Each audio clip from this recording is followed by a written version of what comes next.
Mga mare, di lang ako yung nambubudol. Madalas ako din yung nabubudol sa mga komamis ko na mga tiktokers din. Kaya napo-order ako sa Shopee ng mga gamit na di ko naman kailangan pero kinailangan ko dahil ginusto ko. Tulad ng sabi ko sa inyo mga mare, wala akong pang-renovate ng kusina namin. Kaya bumili na lang ako ng mga ganito para gumanda naman yung kusina namin. In fairness mga mare, ang dami nalang balot. Secure na secure talaga yung mga items. Lalagay ko pala sa bio ko yung link mga mare. Medyo na-stress lang ako sa last na binuksan ko kasi kailangan pala siyang i-assemble. Alam niyo ba mga mare, akala ko dati kapag nag-asawa na ako mapapadali na yung buhay ko. Kasi meron na akong lalaking kasama araw-araw.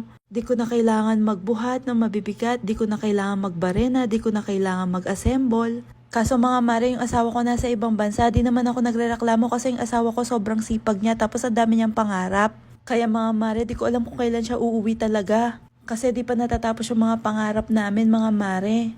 O balik tayo sa mga gamit mga mare, alam nyo ba na pa-general cleaning ako dahil sa mga to? Pagkatapos ko nag-assemble mga mare, naglinis na ako ng kusina. Ituloy na natin ang kwento mga mare at sagutin ko yung mga tanong nyo. Kaya po di makapagbakasyon yung asawa ko kasi po nagbabayad pa po kami ng bahay. Medyo mabigat yung binabayaran namin monthly at wala kaming savings. Kung itatanong nyo kung nasan si Jis, aba malay ko kung nasan siya. Yung sweldo po ng asawa ko sakto lang sa binabayaran namin. Kaya kung mapapansin nyo po kung ano-ano na lang mga pagkakakitaan yung mga pinapasok ko. Kasi kung di po ako magaganito, wala po kaming panggastos ni Jace araw-araw. Ngayon po mga mare, nag-iipon ako para makapagbakasyon yung asawa ko. In less than 2 years mga mare, matatapos na din yung binabayaran namin. Siguro nun makakaluwag-luwag na kami.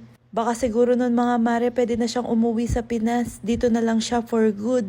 Kaso nga mga mare, ang dami niya pang pangarap para sa amin, kaya yung gagawin ko na lang, tutulungan ko na lang siya maabot yung mga pangarap na yon. Para pwede na rin kami magkaroon ng anak na sunod-sunod, mga 5 ganun. Simula nag-asawa kami mga mare, never kami naglimos sa iba, pinanindigan namin kung ano itong pinasok namin. Pero pag-ipit na talaga mga mare, nanguutang ako sa kapamilya ko, lalo na sa ate ko, pero binabayaran ko naman yun.